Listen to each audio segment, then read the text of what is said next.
రైతుల చెప్పులు ఎట్లుంటాయి? బందోబస్తుగా ఉంటాయి. బాగా రైతుల చెప్పులు ఎట్లుంటాయి? బందోబస్తుగా ఉంటాయి, గట్టిగా ఉంటాయి. ఒక్కటే చెప్పు దెబ్బతో మూడు పళ్ళు ఊసిపోతాయి. దానికోసమైనా మీరు అడిగేది? ఇది మర్యాదనా? ఇది గౌరవమా? ప్రజలను గౌరవించే పద్ధత? నీకు చేత కాకపోతే మాఫీ చేయండి, జరగని ఎన్నిక చరిత్ర అని చెప్పాలి. వెళ్తలేదు అని చెప్పాలి, మాకు చేయలేదు అని చెప్పాలి. కానీ అడిగినోని చెప్తోని కొట్టాలి. కేసీఆర్ సెలవు నల్గొండ అంటే కేసీఆర్ను తిరగనీయం. ఇంత మోగోళ్ళ కేసీఆర్ను తిరగనియరట. తెలంగాణ తెచ్చిన కేసీఆర్నే తిరగనియరా? ఏమి చేస్తారు? చంపేస్తారద్దా? చంపుతావా? దా వ్యాపారం చంపుతావుదా? కేసీఆర్ని చంపి మీరు ఉంటారా? ఇది పద్ధత? ప్రతిపక్ష పార్టీ తప్పకుండా ప్రజల సమస్యల మీద వస్తుంది, ప్రజల మధ్య అడుగుతుంది, వాదన చెప్తుంది.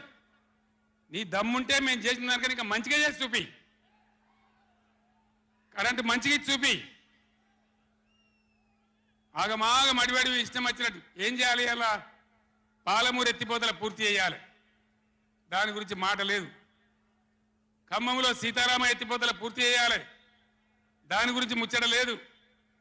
ఇంకా గురుకులాలు ఎక్కువ పెట్టాలి పేద పిల్లల గురించి, ఆ ముచ్చట లేదు. కరెంటు మంచిగా ఇవ్వాలి, ఆ ముచ్చట లేదు. మంచినీళ్ళు రావాలి మంచిగా. రాష్ట్రంలో చాలా దిక్కువ తిప్పలైతా ఉన్నది, పట్టించుకునే నాతులు లేడు. ఇంత మాయలమే ఇవన్నీ మాయం చేసి బలాదురుగా తిరుగుతామనుకుంటున్నారా? తిరగని ఏం జాగ్రత్త అని చెప్తా ఉన్నా. తప్పక నిలదీస్తాం, ఎండగడతాం. ఇంకో మాట, ఈ ప్రభుత్వాన్ని, ఈ నల్లగొండ సభ నుంచి నేను హెచ్చరిస్తా ఉన్నా. ఇవాళ గోదావరికి ప్రధానమైన ఉపనదే ప్రాణహిత నది. ఇవాళ కూడా 5,000 క్యూసెక్లు నీళ్ళు వస్తూ ఉన్నాయి. అవి ఎత్తిపోయాలి, ఎల్ఎండి ఎంఎండి నింపాలి, రైతులకు నీళ్ళు ఇవ్వాలి. కానీ ఏం చేస్తాను? మేడిగడ్డ పోతాము, బూరుగడ్డకు పోతాం, బొందలగడ్డకు పోతాము. ఏ తోకమట్టున్నది మేడిగడ్డ అక్కడ. మీ బండారం బిడ్డ ఈ స్టేజ్ మీద కూర్చున్న నాయకుల మీద అవుతున్నాము. ఈ అసెంబ్లీ అయిపోయిన తర్వాత మేము కూడా అడిగి పోతాం, మీ చరిత్ర మొత్తం ఎండగడతాం. ఓ లంగ చేత పెట్టి పోయిన ప్రభుత్వాన్ని బదనాం చేయాలి, బట్టగాల్చి మీదేయాలని మేము మేడిగడ్డ పోతాం. ఏం బిక్తాం మేడిగడ్డ కాడ పోయి? ఎందుకు పోతున్నావు మేడిగడ్డకు? దమ్ముంటే నీళ్ళు ఎత్తిపోయి, నీళ్ళున్నాయి, కాపర్ డ్యామ్ పెట్టి కూడా నీళ్ళు ఎత్తిపోయచ్చు. రైతుల ఈ కేసీఆర్ని బదనాం చేయాలని ఒక దుష్టబుద్ధి పెట్టుకొని రైతుల పొలాలను కొడతారా? ఇలా బంధు పెట్టిన మైబాద్కు నీళ్ళు వస్తలేవు, డోర్నగర్కు నీళ్ళు వస్తలేవు, సూర్యాపేటకు తుంగతుర్తికి మునిపొచ్చిన నీళ్ళు వస్తలేవు, తగ్గిపోతున్నాయి. ఇదా మీ రాజకీయం? మీ చిల్లర రాజకీయం. మేడిగడ్డ కాడైనా ఉంటే అందులో 250 పిల్లలు ఉంటాయి, 250 300 ఉంటాయి. కాళేశ్వరం ప్రాజెక్ట్ అంటే ఒక ఆటబొమ్మ కాదు.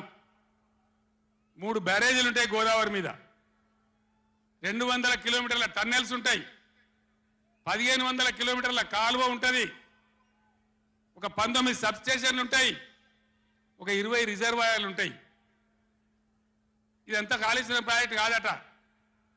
ఒక 2-3 పిల్లర్లు కుంగిపోయినాయి. ఎన్నిసార్లు కుంగిపోలే? నాగార్జున సార్లు కుంగిపోలేదా?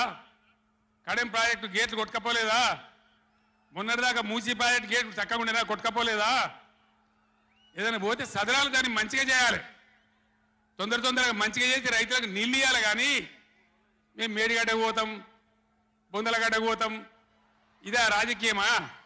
ఇది తెలివి అనిపించుకుంటుందా?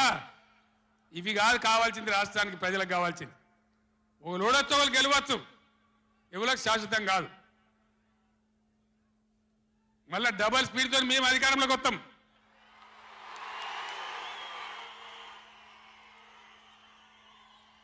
అప్పుడు మేం గిట్లే మాట్లాడన్నా, ఈ పద్ధతి అనుసరించానా? మిగిలితారా మీరు నశంలకు కూడా? ఈ అహంకారంతో, దుర్మార్గమైన విధానంతో నదుల నీళ్ళ మీద నీకు అవగాహన లేదు. నన్ను అడగనట్టు నేను చెప్పు కదా